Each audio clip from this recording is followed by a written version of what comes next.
오늘 하나님께서 우리에게 주시는 말씀 신약 성경 마가복음 5장 21절에서 43절 말씀입니다. 다 찾으신 줄 알고 제가 하나님 말씀을 읽도록 하겠습니다. 이것은 살아계신 하나님의 말씀입니다. 귀 기울여 들으십시오. 예수께서 배를 타시고 다시 맞은편으로 건너가시니 큰 무리가 그에게로 모이거늘 이에 바닷가에 계시더니 회당장 중 하나인 야이로가 하는 이가 와서 예수를 보고 발 아래 엎드려 간곡히 구하여 이르되 내 어린 딸이 죽게 되었사오니 오셔서 그 위에 손을 얹으사 그로 구원을 받아 살게 하소서 하거늘 이에 그와 함께 갇힐새에 큰 무리가 따라가며 애워싸 밀더라. 12해를 혈루증으로 알아온 한 여자가 있어 많은 의사에게 많은 괴로움을 받았고 가진 것도 다 허비하였으되 아무 효험이 없고 도리어 더 중하여졌던 차에 예수의 소문을 듣고 무리 가운데에 끼어 뒤로 와서 그의 옷에 손을 대니 이는 내가 그의 옷에만 손을 대어도 구원을 받으리라 생각함일러라. 이에 그의 혈류의 근원이 곧 마름에 병이 나은 줄을 몸이 깨달으니라.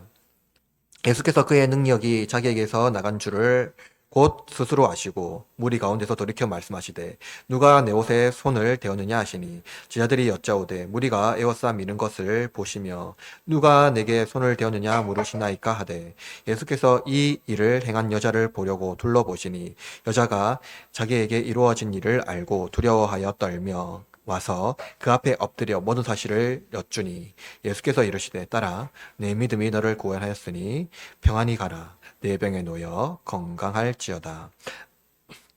아직 예수께서 말씀하실 때에 회당장의 집에서 사람들이 와서 회당장에게 이르되 당신이 딸이 죽었나이다. 어찌하여 선생을 더 괴롭게 하나이까? 예수께서 그 하는 말을 곁에서 들으시고 회당장에게 이르시되 두려워하지 말고 믿기만 하라 하시고 베드로와 야고보의 형제 요한 외에 아무도 따라옴을 허락하지 아니하시고 회당장의 집에 함께 가사 떠드는 것과 사람들이 울며 심히 통곡함을 보시고 들어가서 그에게 이르시되 너희가 어찌하여 떠들며 우느냐 이 아이가 죽은 것이 아니라 잔다 하시니 그들이 비웃더라. 예수께서 그들을 다 보내신 후에 아이의 부모와 또 자기와 함께한 자들을 데리시고 아이 있는 곳에 들어가사 그 아이의 손을 잡고 이르시되 달리다굼 하시니 번역하면 곧 내가 내게 말하노니 소녀야 일어나라 하심이라. 소녀가 곧 일어나서 걸으니 나이가 12살이라. 사람들이 곧 크게 놀라거늘 예수께서 이 일을 아무도 알지 못하게 하라고 그들에게 많이 경고하시고 이에 소녀에게 먹을 것을 주라 하시니라. 아멘. 예수님은 폭풍을 뚫고 게라사에 도착하여서 소망 없는 군대 귀신 들린 사람을 치유하셨고 다시 배를 타고 이제 오늘 본문에서 말하고 있는 그 가버나움으로 오셨습니다. 예수님이 도착하자마자 큰 무리가 예수님을 기다리고 있었으며 그 중에 회당장 중에 하나인 야이로가 예수님 앞에 엎드려 간구합니다. 그는 딸이 있는데 죽어가고 있는 심각한 상황이었습니다. 본문의 이야기가 야이로가 예수님을 어린 딸이 있는 자기 집으로 인도하는 중에 또 한 여인이 등장하지요. 그녀는 또 12해 동안 혈루증으로 심각한 고통을 받아온 여자입니다. 이 서사에서 이방인이 거주하는 케라사에서 소망 없이 무덤에 사는 사람을 구원을 얻는 동시에 유대인이 거주하는 가버나움에서도 소망 없이 죽어가는 자들을 구원하는 내용을 보여줍니다. 영적으로 무지하여서 예수님의 비유를 깨닫지 못하는 자들이 예수님께서 실제로 그 비유가 무엇을 말씀하고 있는지 영적 깨달음을 그 현장에서 가르쳐 주고 있는 것이죠. 일반적으로 인간은 견고한 믿음이 그렇게 크지 않습니다. 굉장히 믿음이 연약합니다. 왜냐하면 믿음은 보이지 않는 것을 신뢰하는 것이기 때문에 본질적으로 두려움과 염려를 동반합니다. 믿음을 유지하기 위해서는 두려움과 염려를 이겨내는 과정을 지나가야 합니다. 특히 모든 희망이 사라져갈 때 사람들은 어느 정도 믿음을 붙잡으려고 합니다. 그러나 현실적인 장애물, 실제적인 장애물이 믿음을 가로막는 순간 그 믿음의 뿌리는 옅어져서 무너지고 말 것입니다. 연약한 믿음은 불신의 태도 아래 뿌리 내리지 못합니다. 현실에 대한 불신이 우리의 믿음을 가로막는다면 우리는 현실을 넘어 믿음을 바라봐야 하겠죠. 복음서는 지속적으로 불안과 염려와 싸우는 인간에 대한 예수님의 긍휼과 하나님의 선하심을 동시에 드러냄으로써 연약한 인간의 믿음을 불러 일으킵니다.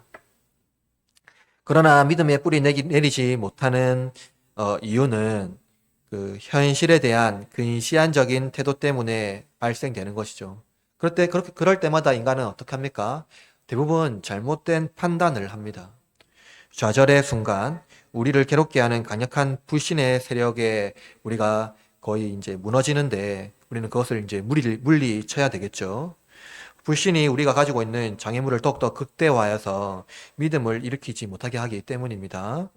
부정한 존재, 죄인, 나의 약점을 잘 알고 있는 사람들, 부정적인 감정과 생각들, 이러한 모든 것이 나를 휘감아 불신의 생각에 아예 굴복시키게 만드는 것이죠. 불신의 감정은 더욱더 나를 좌절하게 만들어서 믿음을 일으키지 못하게 합니다. 그러나 예수님은 이 좌절의 순간, 불신이 나를 휘감은 그 순간에 유일한 희망입니다. 그런 우리를 굴복시키는 불신을 제거하고 믿음을 불러일으키십니다. 우리의 무거운 죄책을 가진 자들을 예수님은 만나주시고 믿음이 약한 자들의 믿음을 일으켜 세워주십니다. 따라서 제가 여러분에게 설교하려는 목적은 이것입니다. 우리의 믿음을 굴복시키고 방해하는 장애물들이 많지만 두려워하지 말고 믿기만 하면 그리스도를 믿는 믿음이 우리를 구원합니다. 오늘 본문의 말씀을 통해서 불신을 제거하고 참된 믿음으로 나아가는 흐르는 장로교회 공동체 되기를 바랍니다. 하나님 말씀을 선포할 때 하나님 말씀으로 받아 기쁨의 신앙을 누리는 저와 여러분이 되기를 바라겠습니다. 첫째, 절망 중에 예수님을 찾는 사람들입니다. 예수님은 게라사 지방에서 사람들에게 이제 쫓겨나시면서 다시 배를 타고 가버나움으로 오셨습니다. 게라사와 달리 가버나움은 예수님에게 매우 익숙한 장소지요. 친숙한 군중들이 예수님을 맞이합니다. 이들은 예수님을 맞이한 것은 예수님의 잘못된 환상 때문이죠. 우리는 이것을 이미 살펴본 바가 있습니다. 무리들은 호의적인 태도로 예수님께 나왔습니다. 대가볼리 사람들과 이제 게라사 사람들과 이제 너무나 다른 태도죠. 그러나 가버나움의 무리들은 대가볼리 사람들의 믿음 없이 예수님께 나온 것과 사실 크게 다르지는 않습니다. 예수님은 그 사람들 중에, 그 무리들 중에 한 사람에게 이제 집중하는데요. 그 사람이 누구냐면 회당장 중인 하나인 야이로라는 인물입니다. 회당장, 그 사람은 유대 지역의 예배 공동체의 회장 혹은 대표입니다. 회당장은 유대인의 회당에서 공적 예배를 인도하고 성경을 봉독하고 설교하고 공적인 기도를 담당합니다. 그러나 랍비어와 같이 바리새인과 서기관과 같이 전문적인 지도자층이 수행하지 않고 평회원들, 그러니까 속히 말하는 이제 평신도 중에 그 일을 담당했습니다. 따라서 회당장은 회당을 구성하는 장로들 중에 전반적인 감독을 맡는 평의회의 회원이었습니다. 랍비가 아니라는 것이죠. 그럼에도 불구하고 회당장은 가버나움 사회의 중요한 인물이었고, 그러니까 유대 사회의 중요한 인물이었고 사람들의 존경을 받아왔습니다. 그가 예수님 발 앞에 엎드립니다. 회당장 야이로의 태도는 유대 종교 지도자들과 다르죠. 바리새인과 서기관의 태도와 극명하게 다릅니다. 예수님 발 앞에 엎드리는 행위, 그것은 귀신들이 예수님의 권세 앞에 굴복되어 엎드리는 행위와 같고요. 행위적으로 보면 또 이방 여인인 수로보니게 여인이 예수님의 발 앞에 엎드리는 것과 같습니다. 그러나 귀신과 달리 수로보니게 여인과 같이 그 엎드리는 행위는, 야이로가 엎드리는 행위는 믿음의 행위입니다. 물론 긴박한 순간이 적용되긴 했습니다. 아주 절박한 상황 안에서 예수님께 엎드린 것이죠. 믿음의 행위는 유대인들 사이에 이 경종을 울립니다. 야이로가 그것을 이제 이루는 것이죠. 야이로가 예수님께 간청한 내용은 23절에 기록되어 있는데요, 여러분. 23절 말씀 읽어볼까요? 5장 23절 시작. 간곡히 구하여 이르되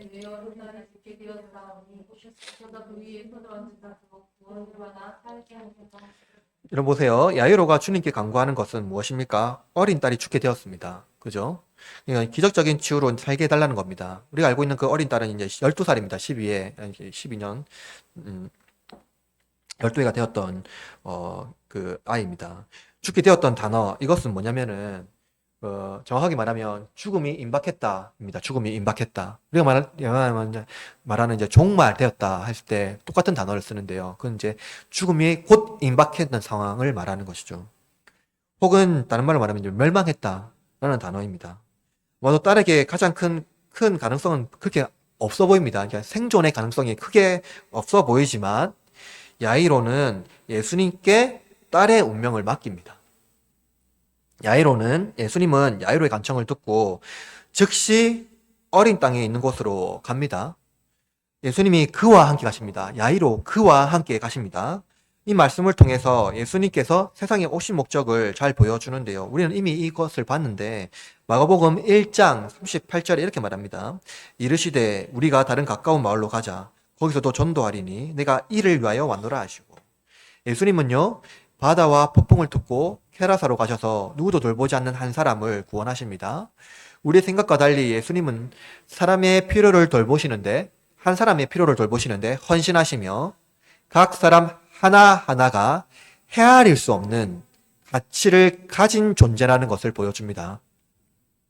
지금까지 대부분 회당장 야이로의 믿음을 중심으로 이 본문을 이해했을 것입니다. 회당장 야이로의 믿음이 얼마나 대단한 것인지, 그래서 그 믿음을 본받으라고 보통 이렇게 많은 말씀을 이렇게 했을 것입니다. 그러나 본문의 핵심은 회당장 야이로의 믿음이 아니라 그 연약한 믿음을 돌보시는 예수님입니다.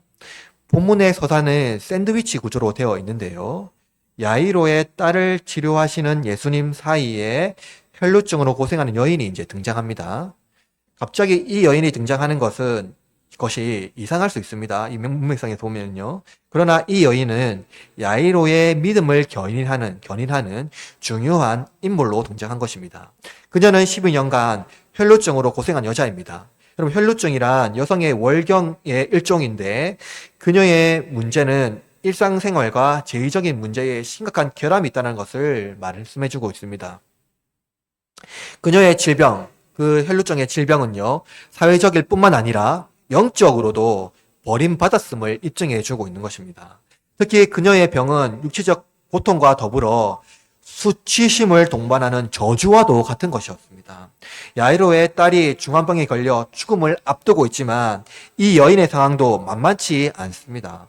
만약 이 기회를 놓치게 되면 그녀는 평생 사회적으로 영적으로 고립되어 죽은 존재로 생을 보내야 합니다.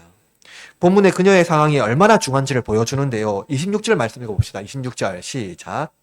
많은 의사에게 을 받았고 가진 것도 다 허비하였으되. 네, 보십시오. 그녀의 질병은 다른 사람들, 그러니까 의사들에게 욕망의 자극제가 되었습니다. 여러분, 의원들이요, 이 여인의 삶에는 관심이 없고 자기 실력을 과시하려고 합니다. 그녀는 많은 의사를 만났지만 괴로움은 가정되었고 의료비로 모든 재산을 탕진했을 겁니다. 어떤 일이 있었을까요? 의사들이 나만 믿으면 된다. 그죠? 나에게 와서 치료받으면 된다 하면서 그 모든 것들을 했겠죠. 그런 의료를 했을 것입니다. 그러나 어떻게 됐습니까? 그녀의 질병은 채찍을 맞는 것 같이 육체의 고통은 더욱더 과정되었을 뿐입니다. 그녀는 사회적으로 부정한 존재였을 뿐만 아니라 영혼도 부정하여 유대사회에서 버림 존재가 되었습니다. 그녀는 그냥 그 존재로 있기를 원하지 않았고 각고의 노력을 다 동원했고 모든 재산을 다 허비했지만 결코 변한 것이 없고 오히려 심각한 고통의 존재만 되었을 뿐이라는 것이죠. 율법은요, 월경 중에 있는 여인은 격리되어야 했습니다. 따라서 이 여인은 평생에 고립된 존재로 있어야 하는 죽음과 다름없는 존재라는 것을 말씀해주고 있는 것이죠. 희망이 사라진 순간에 예수님이 그녀의 주변으로 오셨습니다. 그가 오신 이유, 하늘의 왕이신 그가 우리를 위해 자기 생명을 바칠 만큼 우리가 가치 있는 존재라는 것을 깨닫게 하려는 것입니다. 우리는 나의 존재를 입증하기 위하여서 가치를 입증해야 되지만 그리스도 안에서 우리는 우리의 가치를 입증할 필요가 없습니다. 그리스도께서 우리를 위하여 살을 찢으시고 피를 흘리심으로 자기의 의로움으로 우리의 의로움을 선포하셨기 때문이지요. 그러므로 케라사의 귀신 들린 자, 심각한 헬료증으로 고생하는 여자, 죽음을 앞둔 딸을 고치려는 아버지 야이로 모든 인간적인 희망이 사라졌을 때 예수님 안에서만 희망을 발견할 수가 있는 것입니다. 이들은 소문을 듣고 예수님께 나왔습니다. 그들의 들은 소문은 무엇입니까? 긍정적인 소문이며 희망적인 소문입니다. 그러나 소문과 동시에 부정적인 환경을 극복해야 합니다. 여인은 예수님께 나아가기 위하여 수많은 장애물을 극복해야 됩니다. 그냥 나갈 수 있는 것이 아니죠. 야이로는 딸의 상태와 상관없이 예수님을 의존해야 됩니다. 폭풍을 만난 제자들, 경제적 비용 때문에 예수님과 함께 할 수 없는 사람들, 인생의 절망을 경험하는 모든 자들은 긍정적인 소문을 위하여서 그 소문을 듣고 예수님을 찾았습니다. 그들이 어떤 모양으로 예수님을 찾든지 예수님은 그들을 만나 주십니다. 그리고 그들을 돌보시죠. 그리고 그들 찾는 사람들, 예수님을 찾는 사람들 동시에 무엇을 극복해야 됩니까?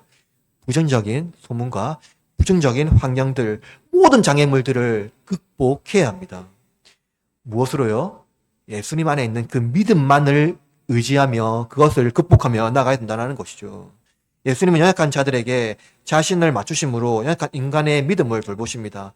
절망 중에 신을 찾는 자들이 많지만 오직 신의 뜻에 자신의 뜻을 굴복시키는 사람들은 많지 않습니다. 흔하지 않습니다. 거의 없다고 볼 수 있죠. 그러나 하나님은 바로 아버지의 뜻을 믿는 그 믿음을 우리에게 요구하시죠.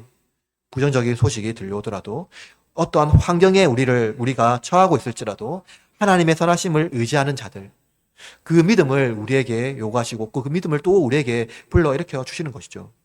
저와 여러분의 믿음이 하나님의 뜻에 굴복되는 믿음이 되기를 바랍니다. 예수님은 바로 그 믿음의 현장에 이 두 사람을 소개하고 있는 것입니다. 둘째로 헬루증 여인을 만난 예수님입니다. 헬루증 여인은 야이로와 같이 예수님에 대한 소문을 듣고 예수님의 옷을 만지는 것을 시도합니다.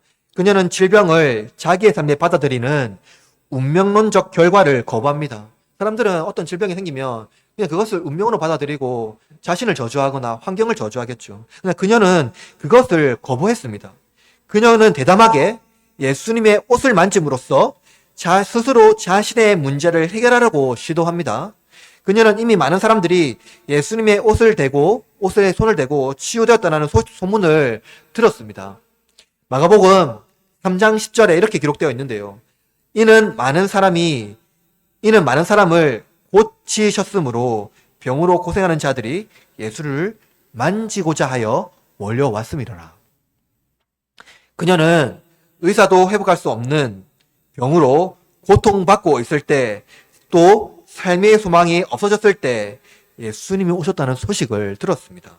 이 소식은 그녀에게 좋은 소식이었죠. 그의 병을 치료할 수 있는 유일한 의원이 오셨다는 소식입니다. 그럼에도 불구하고 그녀가 우리의 틈에서 예수님께 나아오는 대담함은 실로 놀랍습니다. 왜냐하면 그녀는 자신이 치료받기 위해서 다른 사람을 불행하게 할 수 있는 부정함을 가지고 있기 때문입니다. 그녀는 남병 환자와 같이 사회에서 격리되어 정상적인 사회생활 관계 안에서 배제되어 있는 존재였습니다. 그녀는 무리들의 뒤에서 의도적으로 예수님을 따르며 예수님의 옷에 손을 댐으로써 예수님을 부정하게 했습니다. 그녀가 의도적으로 예수님의 옷에 손을 댄 이유는 무엇입니까? 본문 28절 말씀 읽어볼까요? 28절 시작. 이는 내가 그의 옷에 손을 대어도 구원을 받으리라 생각함일러라. 여러분, 정확하게 그녀의 심리를 꿰뚫어 우리가 알 수는 없지만 확실한 것은 그녀의 행위, 그 기저 안에요, 믿음이 있었다는 거예요. 만약 그녀가 의사가 해결하지 못하는 질병을 예수님께서 치료할 수 있다는 믿음이 없었다면 그녀는 아주 무책임한 행동을 한 것입니다. 왜 그렇습니까? 그녀의 부정한 몸이 예수님에게 옮겨져서 예수님을 부정하게 만들 수 있기 때문이죠. 그러나 그녀의 행동은 예수님에 대한 믿음 안에 근거하고 있습니다. 그녀는 무리들의 틈 사이에서 사회적, 영적인 이 장벽을 이겨냅니다. 그녀는 믿음으로 모든 두려움을 극복하고 예수님 앞에 나갔습니다. 그녀의 행위는 27절에 보면 매우 단순한 세 가지 동사로 나타나는데요. 그녀는 이렇습니다. 들었고, 왔고, 만졌습니다. 그녀의 행위는요, 이 제자도의 기초를 가르쳐 주는데요. 듣고, 왔고, 순종한 것입니다. 그녀의 믿음의 행위, 어떻게 나타났습니까? 본문 29절 말씀 읽어볼까요? 29절 시작. 이에 곧 마름에 병이 나은 줄을 몸이 깨달았느니라. 그렇죠. 여인의 이제 믿음의 행위는 무엇입니까? 즉시 그 문제의 근원을 해결해 버렸습니다. 12년간 질병으로 고통받는 여인은 예수님 앞에 문제를 들고 나왔을 때 한순간에 그것이 해결이 된 것이죠. 그러나 아마도 그녀는 불법적으로 예수님을 만졌다는 사실이 알려지기 전에 조용히 사라지려고 했을 것입니다. 조용히 왔다가 조용히 사라지려고 한 것이죠. 그녀 스스로 예수님을 만질 만한 가치 있는 존재가 아니라고 그녀는 생각했을 것입니다. 부정한 몸으로 예수님을 살짝 만지고 그것을 이제 치유되고 조용히 가려고 한 것이죠.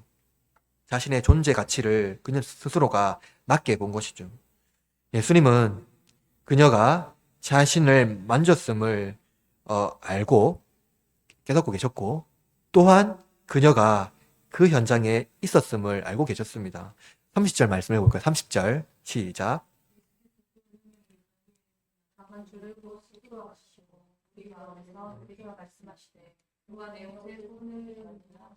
그렇죠.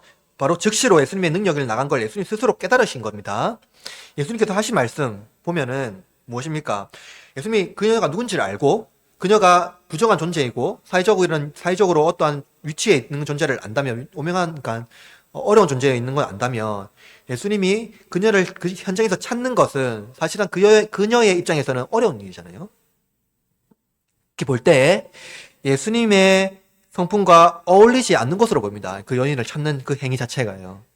그녀는 불법적인 행위를 예수님께서 그녀의 불법적인 행위, 그러니까 부정한 몸으로 그 무리들 사이에 왔고 그 부정한 몸으로 예수님을 만진 그 행위 자체를 예수님께서 지적하는 것 같기 때문이죠. 제자들은 예수님의 질문에 무리가 에워싸는 이 틈에 예수님을 만지는 자들이 한둘이 아닌데 어찌하겠습니까? 하고 말하는 것 같습니다. 제자들, 수많은 무리들 중에 본문의 서사는요, 한 사람에게 집중됩니다. 너무나도 수많은 사람들이 밀치고 막 북적대는 순간에 이 서사는요, 한 사람에게 집중되는데요. 그 사람은 누구입니까? 혈루증 여인입니다. 예수님은 주위를 둘러봅니다. 그녀가 그 사실을 알고 예수님께 이제 이 모든 사실을 고백합니다. 본문 33절 말씀 읽어봅시다. 33절 시작. 예수에게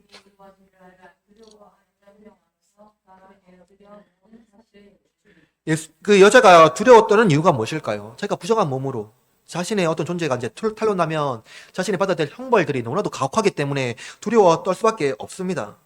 여자는 치유될 목적으로만 예수님의 옷을 만졌다면 치유될 수 있었을 것입니다. 그냥 육신만 기울될 수 있었을 것입니다. 그러나 인격적으로는 예수님을 경험하지 못했을 것입니다. 예수님의 예수님은 자신의 기적, 그러니까 능력을 보낸 것으로만 만족하지 않으시고 예수님의 목적은 무엇입니까? 그 한 사람을 인격적으로 만나기를 원하는 것이죠. 서사에서 두려워하는 여인, 부정한 여인에 집중되는 것이 아니라 그냥 그녀의 부정한 것에 집중되는 것이 아니라 그녀와 인격적 교제를 원하시는 예수님에게 집중되고 있는 것입니다. 예수님의 성품과 상관없이 예수님을 직면한 여인은 자신의 부정함과 불법적인 행위로 두려워하고 있습니다. 사회적 배척, 영적인 죽음은 그녀를 휘감고 이 상황에서 더욱 흑암으로 내몰리게 되지 않을까 너무나도 극심한 두려움에 그녀가 처해져 있는 것이죠. 그러나 예상과는 달리 예수님은 그녀를 질책하지 않고 부드러운 연민으로 그녀를 대합니다. 54절 말씀 봅시다. 54절 시작. 34절 말씀 시작. 이 시대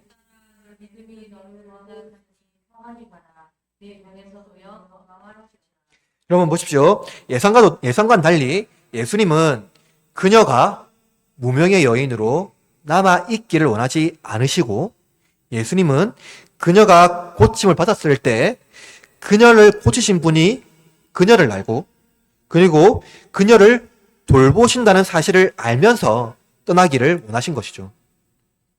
예수님께서 그녀에게 말씀하신 것은 그녀가 자기 재산을 허비하면서 갈망하던 그 수많은 세월을 보냈던 평안과 건강입니다. 그뿐 아니라 예수님과 교제함을 통해서 온전한 치유, 영적인 치유가 함께 일어난 것이죠. 그녀는 예수님 만남으로써 평생 원하는 평화 건강을 얻었습니다. 그것은 바로 그녀가 예수님을 믿은 그 믿음 때문이죠. 그녀가 육신의 건강뿐만 아니라 예수님과 인격적 만남을 통하여서 온전한 치유가 일어난 것입니다. 예수님은 모든 무리 중에 여인의 믿음을 칭찬하십니다. 비로도 깨닫지 못하는 자들에게 여인의 믿음은 믿음의 장애물을 극복하는 중요한 신물 교육입니다. 예수님은 야이로의 딸이 죽게 되었다는 사실을 알고 야이로와 함께 가면서 혈루증 여인을 소개할 만한, 우리가 생각했던 것보다 그녀가 얼마나 가치 있고 존귀한 존재인지 예수님은 부각시키고 있는 것이죠. 그녀의 믿음이 매우 존귀하다는 것을 가르쳐주고 있는 것입니다. 예수님의 기적, 그것은 더 강도가 높아지면서 동시에 우리의 믿음을 일으키기를 원하십니다. 예수님은 우리의 믿음을 일으키기 위하여 우리의 부정함, 불의함에도 불구하고 우리를 만나시기를 원하십니다. 우리는 장애물을 극복하면서까지 예수님을 만나기를 힘겨워하지만 예수님은 장애물을 제거하고 허물 없이 우리를 만나시기를 원합니다. 예수님은 우리가 원하는 것만 이루기를 원하지 않으시고 우리가 원하는 것을 누가 이루는지 알게 하시기를 원하시는 것이죠. 또 직접 교제하시면서 영원히 우리를 돌보실 것을 약속하십니다. 나아가 예수님은 우리와 교제하시면서 혈루증 여인과 교제하시면서 그녀에게 샬롬을 주신 것 같이 또한 우리에게도 샬롬을 주시기를 원하신다는 것이죠. 이제 본문은 절정으로 나아가는데요. 야이로는 과연 안 좋은 소문에도 믿음으로 반응할 수 있을까요? 셋째, 불신의 장애물을 극복하도록 인도하시는 예수님입니다. 혈루증 여인은 치료되었으나 야이로에게는 이제 매우 불행한 소식이 들리기 시작합니다. 본문 35절 말씀 읽어봅시다. 35절 시작. 예수께서 말씀하실 때에 회당장의 집에서 사람들이 와서 회당장에게 이르되 당신의 딸이 죽었나이다. 예수님께서 회당장 집에 도착했을 때 사람들이 회당장에게 와서 무엇이라고 말합니까? 당신의 딸이 죽었다 라는 소식을 바로 전합니다. 그것은 무엇입니까? 이제 희망이 없다, 이제는 다 끝났다 하는 그 사실을 전제하고 하는 말이 뭐냐면, 선생 예수님을 더 괴롭게 하지 말라 하고 회당장에게 말합니다. 죽음의 소식, 원하지 않는 소식이 아버지에게 들렸습니다. 야이로에게 들렸습니다. 사람들은 더 이상 예수님이 할 수 있는 것이 없다고 생각합니다. 바로 앞에서 12년간 고통받은 혈루증 여인이 예수님의 옷깃에 손을 댄 것만으로 치료받은 것을 목격한 사람들 치고는 너무나도 형편이 없지요. 그러나 죽음이라는 장벽은 너무나도 큽니다. 우리의 믿음을 한순간에 무너뜨릴 만한 강력한 진이지요. 예수님은 그 사람들의 말을 들었습니다. 오늘 36절 말씀 읽어봅시다. 36절 시작. 예수께서 그 하는 말을 곁에서 들으시고 회당장에게 이르시되 두려워하지 말고 믿기만 하라 하시고, 예수님은 그들의 말을 어떻게 했습니까? 곁에서 들었습니다. 부정적인 소식이 회당장에게 들렸고 동시에 예수님도 들었습니다. 본문의 이 36절 말씀에 들으시고라는 이 단어는요, 정확하게 말하면 듣기를 거부하다는 뜻입니다. 누가 거부했습니까? 예수님이요. 예수님은 사람들이 전하는 소식에 반응하지 않고 그 소식을 인정하지도 않습니다. 그리고 일어날 일과 일어날 수 있는 일에 대하여 언급하지도 않습니다. 다만 예수님은 나쁜 소식을 들은 오직 한 사람에게 집중하는데요. 예수님은 야이로에게 이렇게 말합니다. 두려워하지 말고 믿기만 하라. 그 소식에 집중하지 말라라는 거예요. 예수님은 나사로가 죽었을 때에도 마르다에게 이렇게 말씀하셨습니다. 요한복음 11장 40절에 이렇게 말합니다. 예수께서 이르시되 내 말이 내가 믿으면 하나님의 영광을 보리라 하지 아니하였느냐 하시니. 여러분, 동시에 야이로는 이 나쁜 소식에서 머물러 있으면 안 되고 그 소식에서 누구에게 초점을 옮겨야 됩니까? 예수님에게로 초점을 옮겨야 합니다. 절망의 순간에 믿음을 일으키는 것은 우리가 얼마나 예수님에게 초점을 맞추고 있느냐에 따라서 달라집니다.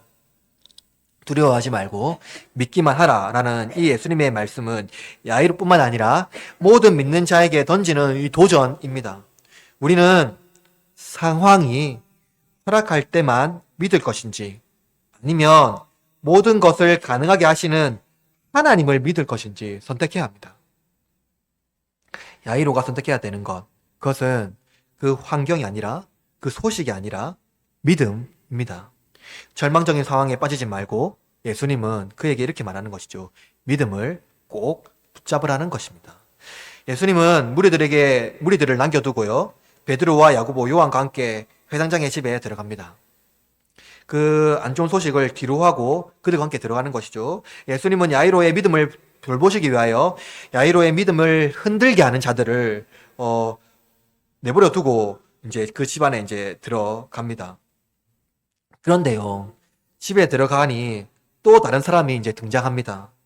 아마도 회당장의 사회적 지위로 볼 때 상당한 사람들이 애곡하고 있는 것으로 알 수가 있습니다. 죽음이 가득한 현장, 슬픔과 애도가 가득한 현장, 희망이 사라진 현장의 사람들은 죽은 자를 위하여 통곡합니다. 슬픔이 가득한 현장에 예수님은 그들에게 놀라운 말씀을 선포하는데요. 39절 말씀 제가 읽어볼게요. 들어가사 그들에게 이르시되 너희가 어찌하여 떠들며 우느냐? 이 아이가 죽은 것이 아니라 잔다 하시니. 예수님이 현실을 인정하지 못하는 것일까요? 그 현실을 인정하지 못하고 그냥 말하는 것일까요? 예수님은 그 아이가 죽은 것을 알고 계십니다. 다만 예수님은 외견상 그 아이가 죽은 것으로 보일 뿐이라는 것이죠. 이는 실제로 죽지 않았다라는 것이 아니라 물리적으로 숨이 멈춘 상태라는 것을 말해주고 있는 것입니다. 실제로 죽었습니다. 그러나 예수님은요, 종종 죽은 자를 잔다라고 표현할 때가 있습니다. 그것은 무엇입니까? 만물을 소생하게 하는 생명의 성령께서 죽은 자를 예수님을 통해서 살리시는 그 성령의 사역을 보여주기 위함입니다. 예수님께서 죽은 것이 아니라 잔다라고 표현한 것은 왜 이렇게 말씀하셨을까요? 그것은 그의 아버지 야이로를 배려하기 위함입니다.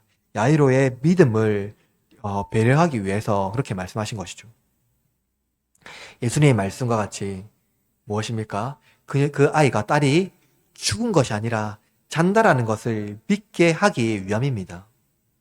그러나 아이가 죽은 것을 확인하고 장례를 치르고 있는 자들, 실제로 그 아이가 죽은 것을 알고 있는 자들, 장례를 치르고 있는 자들은, 그리고 통곡하고 있는 자들은 예수님의 말씀을 비웃지요. 40절 말씀 읽어봅시다. 40절 시작. 그들이 비웃더라. 예수께서 그들을 다 보내신 후에 아이의 부모와 또 자기와 함께 한 자들을 데리고 아이 있는 곳에 들어가사. 예수님은 야이로의 믿음을 부정하는 여러 가지 장애물들과 직면했습니다. 죽은 자는 이제 어떻게 할 방법이 없다. 죽은 자를 잔다고 하는 사람은 제정신이 아니다 라고 생각하겠죠. 야이로가 직면한 믿음, 그것은 믿음의 장애물은 무엇입니까? 환난 때 뿌리를 내리지 못하는 제자들과 같습니다. 그러나 예수님은 야이로의 믿음을 일으키기 위해서 장애물을 예수님께서 제거해 주십니다. 그들의 책망과 비웃음을 예수님은 가볍게 넘기시고 아이의 부모와 제자와 야고보, 요한과 함께 아이 있는 곳으로 들어갑니다.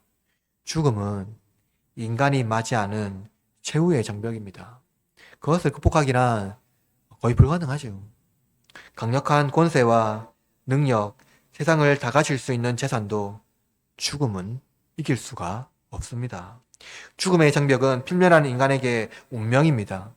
죽음에 대한 다양한 해석이 있지만 결과적으로 죽음은 인간이 해결할 수 없기 때문에 자연에 순응하든 운명에 맡기든 인간의 영역을 넘어섭니다. 그러나 만물의 생명이 누가 언제 어디서 무엇을 어떻게 왜 일어났는지 성경은 어떻게 증언하고 있습니까? 하나님이 태초에 땅 위에서 하늘과 땅을 말씀으로 자기 선하심을 드러내기 위하여서 하나님의 형상을 창조했습니다. 따라서 하나님은 자기 형상대로 인간을 창조하셨으나 인간이 스스로 죄를 지음으로 죽게 된 것이죠. 예수님께서 하나님의 형상으로 악의 권세를 물리치시고 병자를 고치셨지만 이제 죽은 자를 살리시는 장면을 보여주고 계시는 것입니다. 죽은 자를 살리시는 장면. 그것은 환난 중에 믿음의 공경을 받는 야이로에게 실제로 예수님께서 이 땅에 오신 이유를 분명히 보여주고 있는 것입니다.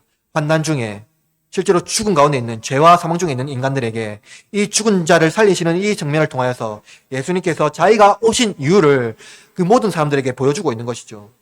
41절 말씀해 볼까요? 41절 시작. 그 아이의 손을 잡고 이르시되